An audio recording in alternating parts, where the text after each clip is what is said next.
I am excited to have, is it Dr. Clemens? Is that right? It is, yes. Just making sure. Dr. Clemens, you have the floor and the microphone. Awesome. Thank you so much. Let me share my screen.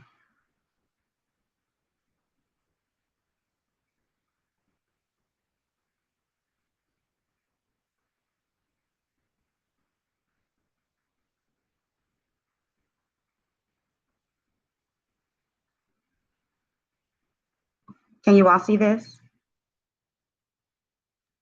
Not yet.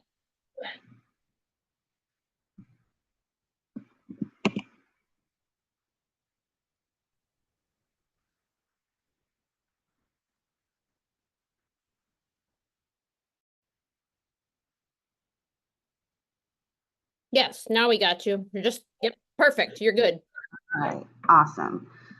So my name is Kelly Clemens. I'm a third year Med-Peds resident at ECU Health. Thank you for having me. I'll be presenting a case about 11-year-old with hypoxia. I have no conflict of interest. So a little about our patient. She is an 11-year-old female with hemoglobin SS with hypoxia requiring supplemental oxygen at home and at school. A little bit about her history. She does have history of acute chest syndrome, most recently in March of this year, and her only prior episode was when she was 4 years old. She has a remote history of asthma, more recently diagnosed as moderate persistent by her symptoms. She also has a history of obstructive sleep apnea, now status post TNA in 2023. Also has a history of cholelithiasis, status post cholecystectomy in 2016. That was thought to be from splenic sequestration. So some of her baseline labs, you can see that she is falling right in line with hemoglobin SS disease. Her bone marrow is working really hard to compensate. Her platelets and white blood cell counts have always been in the normal range. And she has monocytes and eosinophils on most of her blood counts, which probably is, contributing to her severity due to their associations with hemolysis and vasal occlusion. So a little bit about her timeline. In March of this year, she had an admission for acute chest syndrome, was found to have rhinoendovirus at the time, required supplemental oxygen up to 7 liters nasal cannula, got 2 units of packed red blood cells, and of course was placed on empiric antibiotics. At that time, because of her persistent hypoxia, pulmonology was consulted. She'd never been seen by pulm before. But because of her asthma history, they started montelukast daily. They scheduled albuterol Q4, and they wanted to get IgE levels and a specific allergen panel for her just to see where she fell with that. They were also considering getting a sleep study as she had not had one since her TNA in 2023. So came about that she doesn't have any IgE mediation. So IgE levels were low and there was nothing that popped on her allergen panel. So in her hospital follow-up with heme in May, she was restarted on hydroxyurea and folic acid. She was previously on hydroxyurea in February of 2019 is when she stopped due to concerns for hair loss.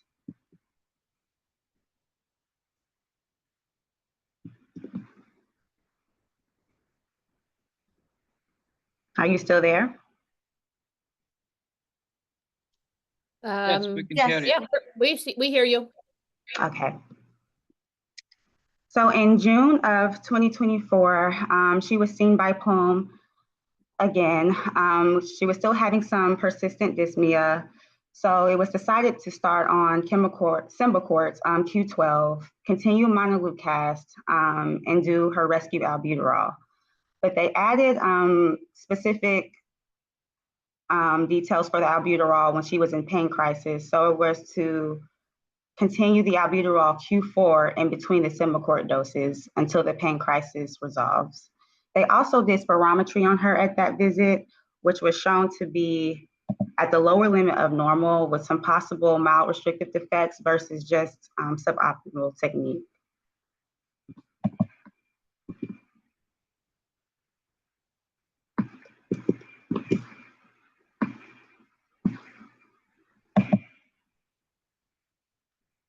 Uh-oh, you still with us? Yes. Can you hear me? Yeah, just minimize that. I don't know what that is, but we see your screen and hear you, so don't worry about it. It's weird. Okay, thank you.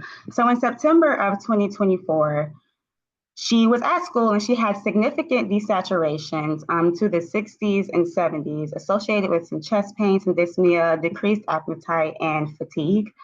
Her mom arrived to the school and it came up to 87%. She was able to get an acute pulmonary visit.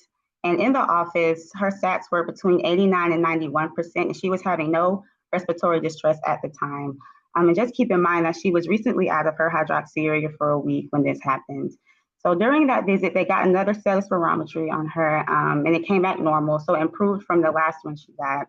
And this is where the idea of supplemental oxygen was introduced to keep her above 92%.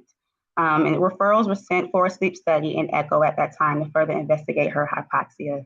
And because she was in such an acute state, they put her on 2 liters of oxygen and sent her to the ED. She was ultimately admitted for chest pain and hypoxia, but did not stay long, just stayed overnight. She was treated for her pain. She felt much better, and she was released. So about 3 to 4 days later, mom reached out due to consecutive early pickups from school about 3 times due to low SATs.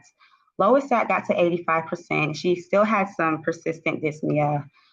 He went ahead and increased her hydroxyurea, tried to optimize that. And then Palm began the paperwork for her portable oxygen for home and school, with the goal of 0.5 to 2 liters to maintain a SAT of greater than 90%.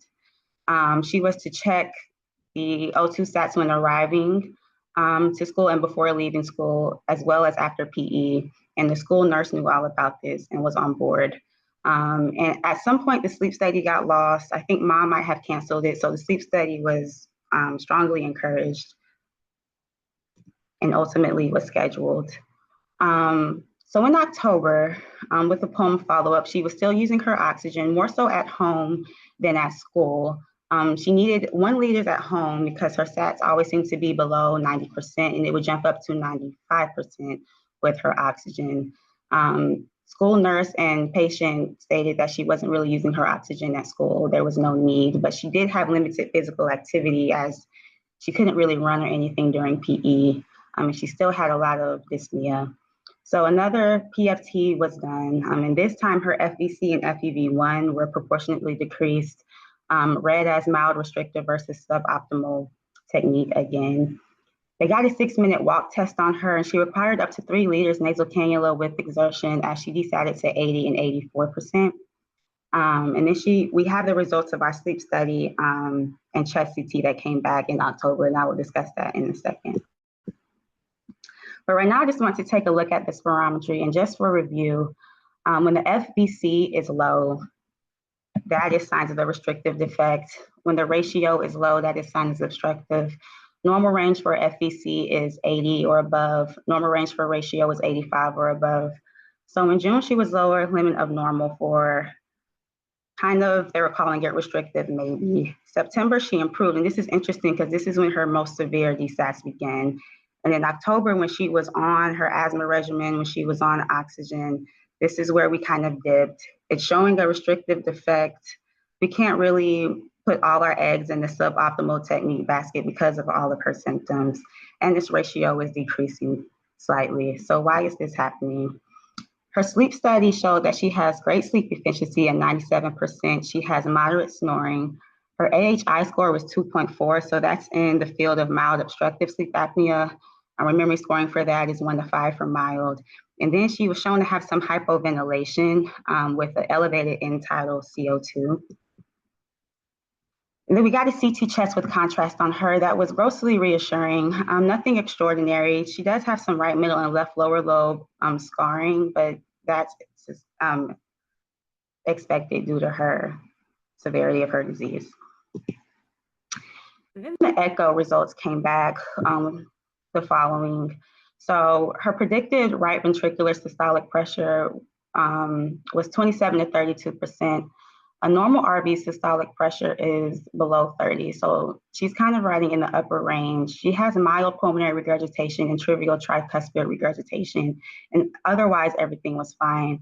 Cardiologist did not read this as concerning at all, but with predicted elevated RV systolic pressure, already having some mild pulmonary regurgitation and trivial tricuspid regurgitation, she might be on a path of pulmonary hypertension down the line if we don't kind of slow down or kind of correct the severity of her anemia.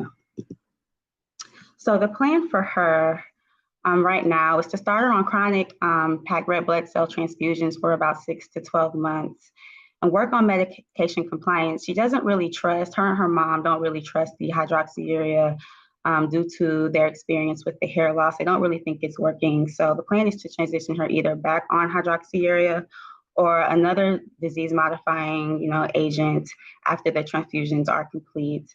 We're also working on optimizing her asthma management, and we're coming from a broad approach with this because she doesn't really have any obstruction on her PFTs. Her asthma is like strictly symptomatic, so we're doing the entire asthma regimen, and we're also just kind of going from the approach of, is this like airway hyperreactivity from her sickle cell disease that is manifesting as like an asthma-like phenotype, and we're hitting sickle cell disease from managing that point. We are also sending a consultation for CPAP. I don't think she has ever been on CPAP, even with the diagnosis of OSA. And we are also sending a referral from hematopoietic stem cell transplantation. So that's all I have. Now open the floor for discussion. If anyone has a similar case or has anything to share, I'm open to suggestion. Thank you. Thank you. So a couple questions. Did you have a particular question that you wanted to ask the group? That's one of the goals, is to say, did you have a question specific about this patient? So in particular, I think we're just at a loss of why she is needing supplemental oxygen. We are trying to put her on management that she's never had before, like treating her asthma and things of that nature. So she's not seeming to get better. So we don't understand why. She's back on her hydroxyurea as well, and she's just not improving. And you mentioned, just as a refresher, you mentioned when she'd been off of hydroxyurea, it takes a good 2 to 3 months, right, before you have any efficacy. So we wouldn't expect a rapid improvement with hydroxyurea. Okay. And that's normal because it takes time to have the fetal hemoglobin induction and the anti-inflammatory response. So can you see a difference since you've restarted it? It's been a few months. Have you seen a difference in her labs to indicate that she's taking it, that it's effective in her? Her hemoglobin F is up slightly, but her MCV has remained stable. I have not seen her in clinic, so I don't know about clinically. Is anyone else from ECU able to speak on that? Hi, I'm one of the pulmonologists that's seen her in clinic. I think I'd say, I saw her for that initial consultation in April when she had the acute chest. And then when I followed up with her in June, I think she was significantly better. And my feeling was that she probably was a little bit more adherent, because I think that was kind of a scary admission for her. And then I'm not really sure all what happened between June and September. That's when my partner saw her. And they're just very tricky in terms of really knowing what they do at home, like even just getting a history of her dyspnea or her oxygen use or her saturations. I can tell she's filling her Symbicort. I don't know if she's really using it. So that part's kind of been a little bit tricky. I think also with her PFTs, she definitely, just talking with the respiratory therapist can give you a little bit more than just looking at the values. So it kind of, with her technique, it is a little bit hard just how she maintains a mouth seal and stuff. So we've never done plethysmography on her just because her technique hasn't been good. And really those differences between one test versus another, it's really like 4 or 5%. So it's hard to say that anything's gotten better or worse, but she really tends to have more of like a mild, restrictive kind of, look. And then her 6-minute walk test was kind of interesting because her sats were dropping, but she doesn't look like she's in any distress and her heart rate doesn't change. So that also made it a little bit confusing to really know were they true or not. And the night of her sleep study, her oxygen saturations actually were pretty good. Like the lowest, I think she might have dropped to 75, but most of the night she was above 88. And that hypoventilation that we saw was again mild. Like for adult criteria, like you'd have to be a little bit more over 55. Her highest was 53. We're not sure how significant to make of that. I'm not sure what her buy-in would be in terms of CPAP for managing that part. So a couple of questions that are in the chat. Dr. Sa says, you mentioned BMT, does she have a potential BMT donor? Does she have a match-related potential? Or are you looking for haplo? What are you looking at? So this is painful here before we get to more of those questions. One of the reasons we brought this case is really just to get input if people have had similar things. There are a couple of things that are compounded. Let me answer the first question. So we have seen a little increase in hemoglobin. Hemoglobin, since we restarted hydroxyurea, has increased perhaps by 0.8. They have traditionally been very reluctant to take hydroxyurea. When they talk about hair loss, you could not tell that this child had hair loss, but that's we know they hang on to that. Then there was the question, why 6 to 12 months? My hope is really that this scares them enough so that I don't want to keep her on transfusions forever, that they can really be compliant with hydroxyurea, and hopefully the child will do better. We have sent HLA typing. We don't yet have the results back, but we think we'll go ahead and refer to a transplant center so that they can discuss options, including haplo, especially if we have to keep this child on transfusion, can not really get them off. I think transplant should be a strong consideration to help her before she gets too much organ injury. But our main question is really, first of all, is doing transplant transfusions now a reasonable option? Should we perhaps push further, get the CPAP in, push hydroxyurea? Is giving them transfusions, giving them an out from being compliant with the disease-modifying drugs, and it's going to be difficult for us to really get them to something that's more sustainable long-term. And again, secondly, is this someone that if they don't have a good match, haplo, people would support haplo or other more risky transplant if needed? I would be terrified about transplanting somebody who you cannot be assured they're going to take their anti-rejection meds. That's just me, though. I mean, I would really be very concerned for that, having witnessed pretty bad GVH in some people. I agree with Julie, especially if she has pulmonary or lung GVHD in a haplo setting. You could have bronchiolitis obliterans. It would be a nightmare. So if she doesn't have a sibling and you can guarantee that, I don't think you should even go there. And I also would take the easy route in terms of, I mean, I would absolutely transfuse her and see if you can, I mean, we see a lot of these. This is your classic low hemoglobin kid, right? Increased hemolytic, baseline hemoglobin 6 to 7, walks around with O2 sats of 89 to 91, 92% on room air. I mean, this isn't an unusual patient.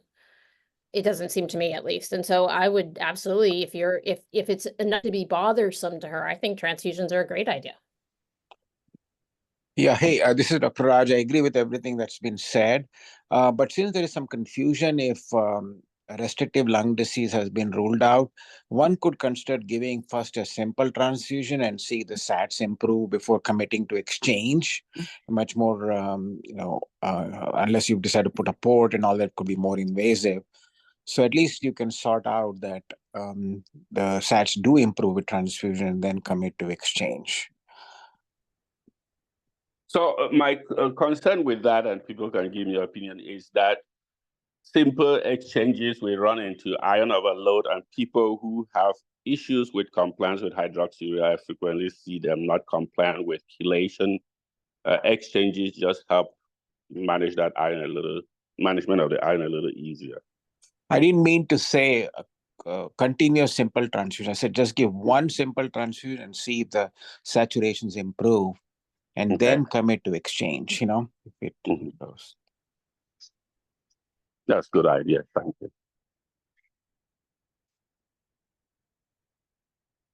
Somebody mentioned that they had a similar patient. I don't remember who that was.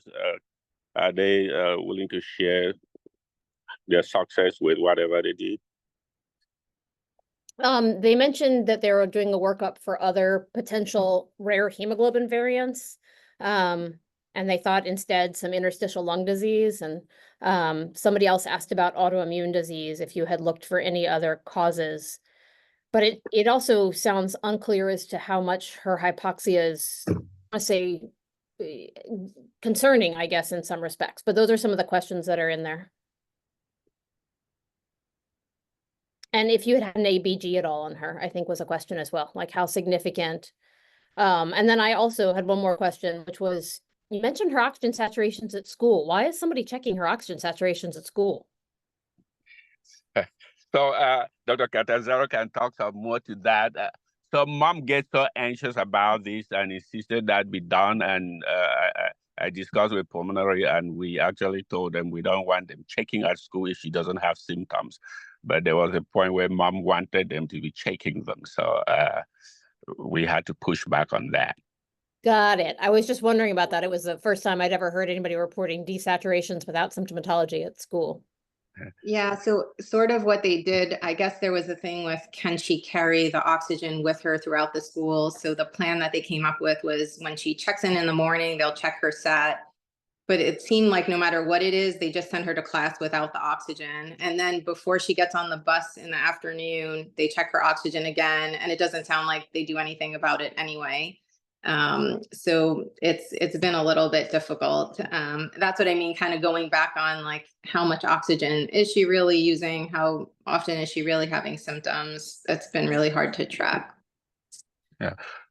And just to answer the question about the ABG, that's something we thought of. I was actually planning to do an ABG when they came to clinic last week, but I was in Miami having fun. So the plan is actually to get an ABG before we start transfusions, because we really want to know what true stats are before we mess up the picture. So we'll get that done. All right. Well, you will have to give us a follow-up when after her ABG and you start transfusions, and we will look forward to hearing a follow-up. All right. Thanks, everybody. We are going to move right along into sickle cell nephropathy, another low hemoglobin problem that we sometimes see. And I apologize for not having more of a bio to share today, but I am excited that we have one of our colleagues from USA to present to talk about sickle cell nephropathy. Dr. Das?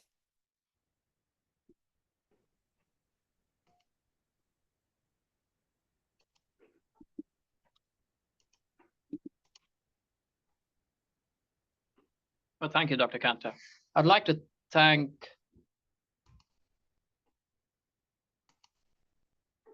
Johnson Hines Sickle Cell Center and Embrace Echo for giving me this opportunity to discuss sickle cell nephropathy. I'm an attending nephrologist at University of South Alabama, and the key objectives of this talk will be to discuss about the basics of sickle cell nephropathy and try to learn a little bit about sickle cell nephropathy. It's actually a spectrum, so learn about the disease at different stages, but focus on early manifestations, chronic kidney disease, dialysis, and transplant. So sickle cell nephropathy encompasses a whole range of disorders that can happen in patients who have sickle cell disease. In the next slide, we'll talk about the different structure of the kidney and how this disease can affect the individual function of those structures. The prevalence of renal failure in sickle cell disease ranges from 5 to 18% of the total population of SCD. So this is an illustration which demonstrates the different components of the glomerular apparatus. This is the glomerulus, proximal convoluted tubule, the distal convoluted tubule, and the collecting duct. As you see, each of them can be affected in sickle cell nephropathy. And in these boxes, you see the clinical consequences when this particular structure is affected. For example, the earliest manifestation that we see is microalbuminuria, and that leading to proteinuria. If the proximal tubule is affected, then we run into conditions where the phosphate can be high. And if there is increased secretion of the creatinine into the PCT, that can artificially lower the serum creatinine. So one clinical point that has to be kept in mind while approaching these patients is majority of them, when they don't have kidney disease, they have a lower serum creatinine. So if you're suspecting kidney disease, you don't necessarily have to have a creatinine that meets the threshold for the values to turn red on your electronic health record. If you see a trend where the serum creatinine is increasing, then you should be suspicious of an ongoing kidney disease. Hematuria is also seen in sickle cell patients, especially in the pediatric age group. And the bulk of the diseases that we encounter in clinical practice are related to protein in the urine or disorders related to excretion of potassium. Patients with sickle cell disease are at high risk of developing type 4 RTA because of impairment in the excretion of the hydrogen ion and potassium. So a lot of times they can have hyperkalemia independent of a decline in the kidney function. And finally, some of these patients lose the ability to concentrate urine. The vasa recta are located at the corticomedullary junction, and the countercurrent multiplier system is responsible for concentration and conservation of water.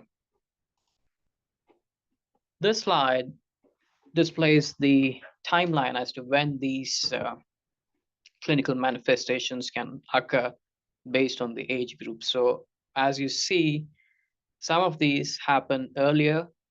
That's basically hypostenuria, where they lose the ability to concentrate urine. And the first clinical manifestation that all of us should be watching out for is proteinuria. Sometimes, very rarely, especially in the adolescent age group, patients can develop medullary carcinoma of the kidney. It's extremely rare, but if your patient does have hematuria, it's reasonable to get imaging studies to confirm this diagnosis. As these people get older, a lot of times the proteinuria and other problems persist, and that eventually leads to focal segmental glomerulosclerosis, which is a precursor for end-stage renal disease in these patients. So when we see these patients in the adult side, our primary focus is to address the protein in the urine, because proteinuria is associated with decline in GFR. Current recommendations suggest screening by the age of 10 and at least annually thereafter. And you can start off screening with urine albumin to creatinine ratio, and subsequently, if that value is considered to be high, then you can use protein to creatinine ratio. There's a difference because the albumin is not typically detected in the regular dipsticks at some point of time. So in the early stages, we highly recommend albumin to creatinine ratios as it's most sensitive. We will classify the treatment options as to established treatment options and experimental treatment options to address proteinuria. You people are experts at use of hydroxyurea. So there have been some studies which have shown that with use of hydroxyurea, there seems to be a reduction in the urine albumin to creatinine ratios. So based on this, there is an ongoing study. It's a phase 2 double-blinded randomized placebo-controlled study to assess the effect of hydroxyurea on albuminuria in adult patients after 6 months of treatment. We are eagerly awaiting for the results of that study. The other study that's ongoing is to assess whether there's any benefit of doing exchange transfusion to reduce the mortality in these patients. There are a couple of things that we have to understand in this ongoing study is that patients who have CKD, they seem to be eligible to participate in the study. However, the study outcome that is being studied in the study in terms of the kidney function pertains to the outcome of occurrence of AKI and resolution of AKI. So they are really not studying the long-term impact of developing or progression of chronic kidney disease. So these are some ongoing studies. The slides were developed in July of this year, but since then, the drug has been withdrawn. So this is another ongoing study, which is trying to assess the effect of crizanlizumab on the decrease in albuminuria. A lot of times in these studies, we use albuminuria as a surrogate to assess the efficacy of the medication. So the cornerstone treatment is still renin-angiotensin system inhibitors for addressing proteinuria. We do run into some challenges when we use this in our SCD population. A lot of these patients have low blood pressure to begin with. So we recommend that we start the dose at night to minimize any potential orthostatic symptoms. And we need to use this medicine very carefully in patients who are on diuretic. This is a difficult combination because when we do run into type 4 renal tubular acidosis, one of the best ways to address the hyperkalemia is to put these patients on diuretic. So if they're already on that, then this is not a good option. This medicine can predispose them to have hyperkalemia, especially if they're not able to concentrate the urine during an acute crisis. So if they're not able to keep up with adequate fluid intake, this can worsen hyperkalemia and AKI. So we typically advise patients to hold during a sickle cell crisis just to minimize the risk of AKI and hyperkalemia. SGLT2 inhibitors, these drugs have been incorporated into clinical practice to decrease the kidney outcomes or risk of developing kidney failure. I want to emphasize here that this medicine, the study population did not include anybody with sickle cell disease, but that doesn't mean that sickle cell patients may not derive benefits. We don't know. No studies have been done, but nevertheless, we present this data to the patient. We have a discussion with them. And if they agree, then we do initiate these medicines. But we have to be very careful when we're selecting the patient. That is because these drugs act by preventing the absorption of glucose from the kidneys. So there is a risk of osmotic glycosuria and osmotic diuresis even in normal patients. So this is not a good choice for somebody who is not able to concentrate the urine unless they're willing to drink plenty of water and be very vigilant while taking this medicine. You can choose either dapagliflozin or empagliflozin. Both have been approved for preventing progression of kidney disease. Anemia in patients who have chronic kidney disease. I'm not referring to just sickle cell anemia. You have a patient who has sickle cell, they have CKD, and now they're anemic. So the management of anemia is highly controversial. The objective is to prevent symptomatic anemia, prevent transfusions. A lot of times when we encounter anemia in patients with CKD, it starts to manifest once they're in stage 3 onwards. That's when we have to replenish the iron stores and use ESA. What we have found is that patients who have sickle cell disease, they have ESA resistance. The doses that's necessary to bring about an increase in hemoglobin is much higher than the dose we use for somebody who doesn't have sickle cell disease. Again, because we're using high doses, it is not unclear whether there's a high incidence of the side effects like venous thromboembolisms, strokes or vaso-occlusive crisis, just related to the ESA use. So the anemia, we have to adopt a close collaboration between the anemia manager and the sickle cell team. A lot of time, anemia management is based on algorithms and ranges. So we need to have a dedicated person managing anemia in order to achieve the desired results. In patients with kidney disease, the target hemoglobin is between 10 to 11. That's what we target. But that is an unreasonable goal in patients with sickle cell disease. So that has to be individualized based on a multidisciplinary meeting.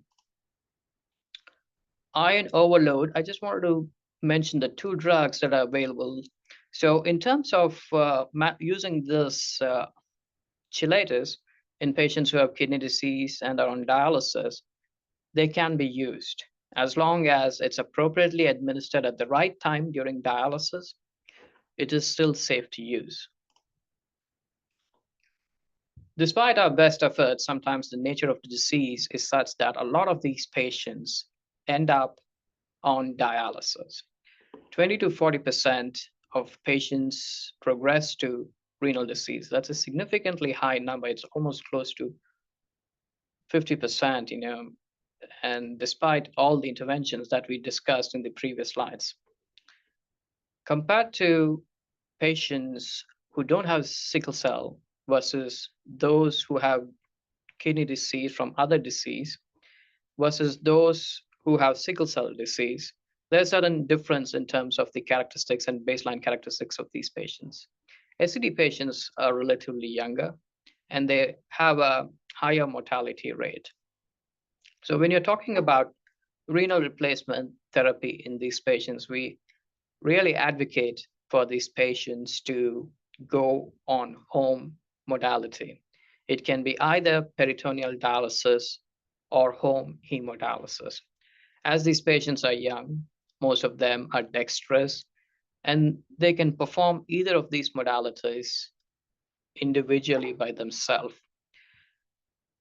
We don't have any data about which modality is superior for this particular patient population, but the trend is that patients who have more dialysis, either in the form of peritoneal dialysis or home hemodialysis, they tend to have better cardiovascular outcomes than somebody who goes to in-center dialysis 3 times a week. Now, one thing that we are really focused on in our dialysis population is to prevent cardiovascular mortality, because that's number 1 leading cause of death in this population.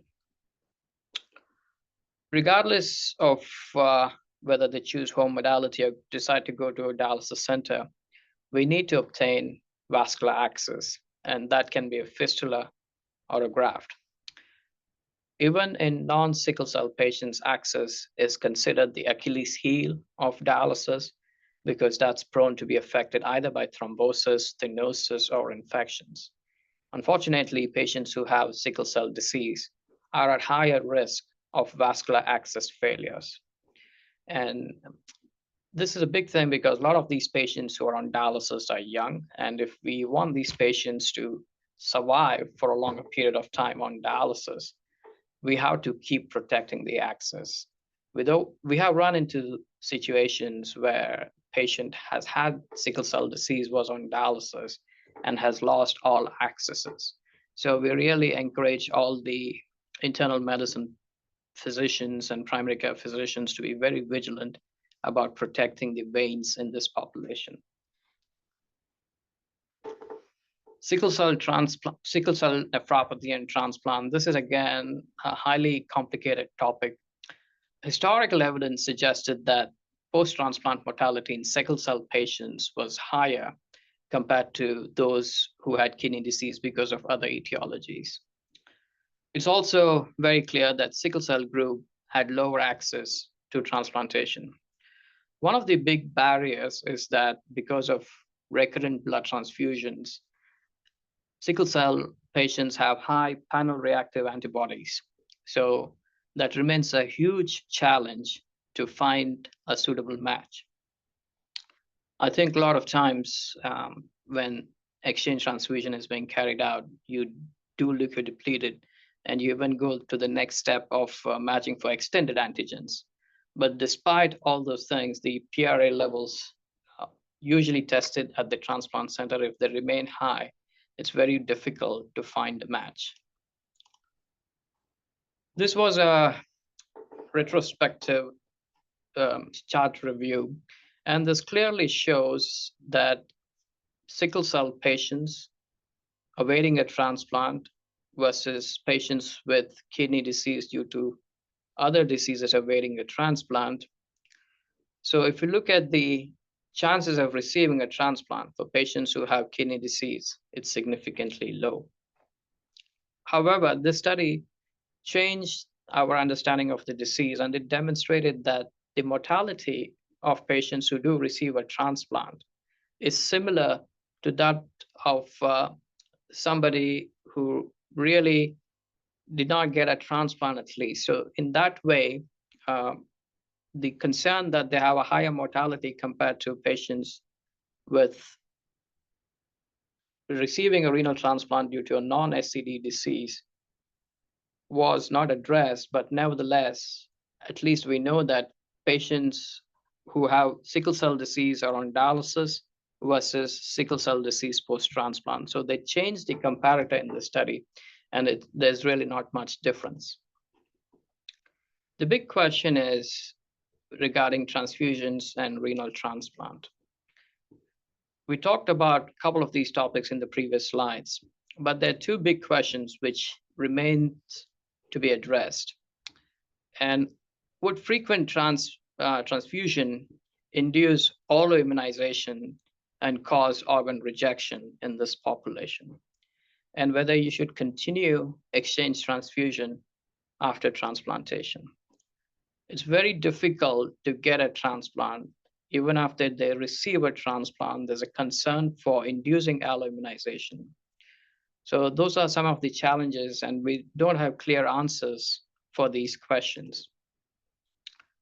This is a very small retrospective study which was done from one particular center in UK, and they wanted to see what is the impact of continuing red cell exchanges in transplant recipients. So they demonstrated that patient survival was superior if they continue to receive automated exchange transfusion versus somebody who doesn't receive automated exchange transfusion. So, the data is open for interpretation. This was just a single center study. But from a nephrologist standpoint, the concern for alloimmunization remains, because we have seen such patients develop rejection many years after they have received a transplant. So I'll be happy to hear what other people do in such situations, especially the transplant centers. This is my final slide. So if you look at this illustration on the map of Africa on the left side, so there's an increased focus on genetics and kidney disease. So ApoL1 gene is associated with higher risk of developing end-stage renal disease, especially in the African American population. You look at the distribution of the ApoL1 gene, and you look at the distribution of the hemoglobin S gene. Now, a lot of times we are just focused on the hemoglobin S and sickle cell nephropathy, but a lot of our patients may have a superimposed gene abnormality that may be contributing to quicker decline in renal function and leading to end-stage renal disease. Well, thank you very much for giving me this opportunity. I'll be happy to address any questions. Thank you. That was great. Questions, everyone? I'm really curious to know more about the SGLT2s and if we think that they will be effective in measuring, in reducing, I guess, rate towards, renal failure, and how you think we should be optimally measuring that in someone who's already on an angiotensin receptor blocker. Well, Dr. Kanta, the simple urine albumin to creatinine ratio and urine protein to creatinine ratio, those are used to judge response to the medication. But here, what we're doing is, again, a lot of times the cost of the medicine also plays a role in managing these patients. So in the select few patients in whom we have them on these medications, our goal is to make sure that they don't develop the side effects, especially like osmotic diuresis and hypovolemia in times of crisis, because sometimes we don't have any data at this moment. So it takes some time for the change in the urine albumin creatinine ratio to urine protein creatinine ratio to manifest. But you're right, for right now, we are using albumin to creatinine ratios and protein to creatinine ratios to assess a response. But even if it doesn't decline, we are not taking them off, because let's say some patients may have very high degree of proteinuria, like 2 grams or something. And despite what we do, we can never accomplish the threshold or goal of less than 500 milligrams per gram. So in these patients, if they don't have side effects, we continue them. The problem is, once we put our patients on an ARB, they almost don't have albuminuria anymore unless you just hold it for a day, right? You're not fixing anything technically, you're just kind of pushing the protein back in on the proximal tubule side. So you lose that as a marker of efficacy of the second drug of the SGL2, right? Because now you've already, quote, fixed it with the ARB. Yes. So the patient population that you described, yes, there's no way to assess the efficacy or response to that medicine, because if you have fixed the proteinuria already with ACE inhibitor, we can't judge the response. But what I was referring to is you do have patients who have significant proteinuria despite being on ACE or ARB, and then you can introduce this medicine in those patient population. And then if you see a decline, then that may be a little bit reassuring. But you're right, there's no way to discuss or judge the effect of this medicine in patients who have no proteinuria after being started on ACE. Got it. Other Yeah. questions? Yeah, this is Dr. Raj. Hey, I have a question. First of all, thank you for that excellent presentation. And regarding the alloimmunization, at least, we are a large exchange transfusion center. We have a very low incidence of alloimmunization. And it's sort of reassuring, that British study, that the patients still do well despite your concerns about alloimmunization and HLA sensitization from chronic transfusions. But there is one other angle. I don't know if you have considered that. There is also some evidence that shows red cells that are stored for longer duration may improve graft survival and reduce rejection rate. For example, in one study, they had used, I think 12,000 kidney transplant recipients. They received red cells stored for more than 20 days. And they found that the risk of transplant failure was much lower compared to those who received fresher RBCs. So they postulate this may be due to some immunomodulatory effects of older stored blood, which could lead to more tolerant immune response in recipients and reducing the incidence of alloimmunization. So I don't know if you have considered that in your clinical practice, and how you would, advise. Thank you, Dr. Raj. Honestly, I was not aware of this concept. So, we are not a transplant center. We don't carry out transplants. We follow patients after they have received transplants and are stable for more than a year. But, nevertheless, we do have patients who undergo red cell exchange. So that will be something that's interesting to know. And so just to understand what you're saying that older red cells have a reduced risk of alloimmunization, right? So that's something that I have no information about. I will have to go and review the data, but again, the evidence is limited. So if you feel, bigger centers, you feel that it's something to consider, then we could potentially consider older RBCs in this specific subset of population. But the problem we run into is, a lot of our patients receive transplants elsewhere. So we have to monitor donor-specific antibodies and everything, which we don't have access to. So long-term management is a little bit complicated, especially after they have an episode of rejection. Yeah, the article I was referring was published in JAMA, I believe, in September 2023. It says transfused red cells, characteristics, and kidney just put transplant outcomes. Huh? Put it in the chat, and then we I'll- can send it out to everybody. I'll put it in the chat. Yeah, thanks. Thank you very much for that suggestion. All right, other questions?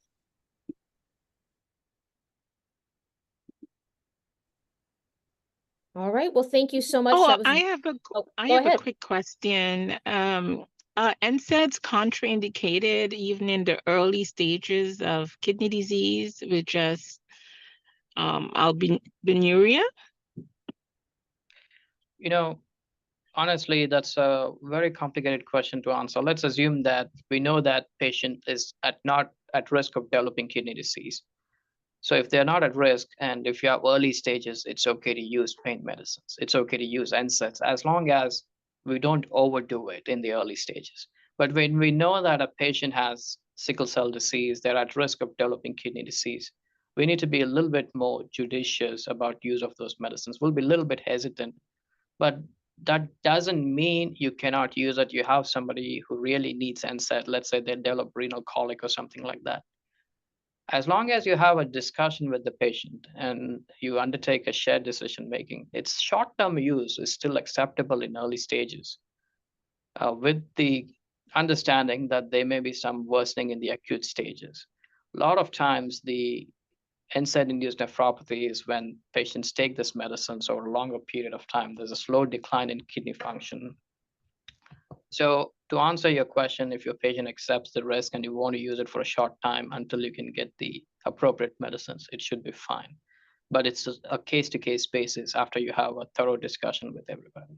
But if nobody should be criticizing you if you used NSAID in the patient population you described. So you can definitely justify use for short term in those cases. Thank you so very much. Yeah, there's a great question in the chat as well about speaking to other markers of kidney dysfunction and sickle cell disease, such as cystatin C.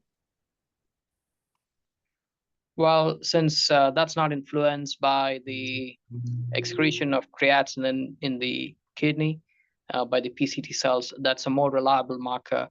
And even in general population, we are doing away with serum creatinine, and in some centers they rely exclusively on cystatin C. Here we obtain that only when there is a concern that serum creatinine is not a reliable marker. So yes, maybe in the next few years, cystatin C has the potential to replace serum creatinine. It's accepted, it's a validated biomarker.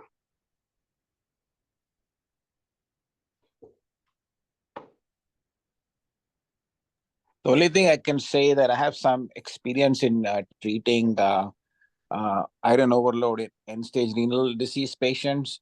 So remember that desperecyrox, at least 10% is excreted through the kidneys. So even when I used a dose of 10 milligram per kilo per day, I could achieve negative iron balance quite significantly. So you don't need to even use the 14 per kilo. So That's interesting. just want to share my experience there. Yeah. Yeah, thank you, sir. Okay, and there's one more question in the chat box. So would you hold these medications during SCPC like you recommend to hold the ACE and ARB during pain crisis? Yes, the general recommendation with using SGLT2 inhibitors even in non-sickle cell patients is we tell them if you're not feeling well, just hold it, because there is a high incidence of euglycemic ketoacidosis when we use these medications. So whenever somebody is sick, absolutely we recommend the patients to hold it, and we even document that in our chart that this particular advice was provided. Okay, great. So there are no more questions in the chat box. And just as a reminder, we will return back in January, but please join one of the Duke echoes for Embrace. And so with that, we'll hope you have a great holiday, and we will see you all again in January. Thank you.